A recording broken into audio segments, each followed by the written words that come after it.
সেই খুশিতে গতকালকেও সীমান্তে একটি হত্যা হয়েছে। সেই খুশিতে গতকাল ভারত থেকে নবনিযুক্ত হাই কমিশনার বাংলাদেশে পা রেখে ভারতের 140 কোটি মানুষ আর বাংলাদেশের 20 কোটি মানুষ নিয়ে 160 কোটি মানুষের নতুন মানচিত্র করতে চায়।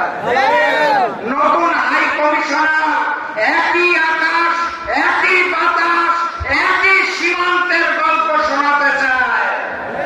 আমরা স্পষ্ট ভাষায় জানিয়ে দিতে চাই, ফ্যাসিস্ট শেখ হাসিনাকে নিয়ে ভারতের করজ রাজ্য বানানোর জন্য বাংলাদেশকে দিয়ে যে ষড়যন্ত্র করা হয়েছিল, তার ফলাফল হিসেবে শেখ হাসিনাকে দিল্লিতে পালিয়ে যেতে হয়েছে। নতুন জালেমকে নিয়ে যে এক আকাশ, এক বাতাস, এক সীমান্ত স্বপ্ন দেখছেন,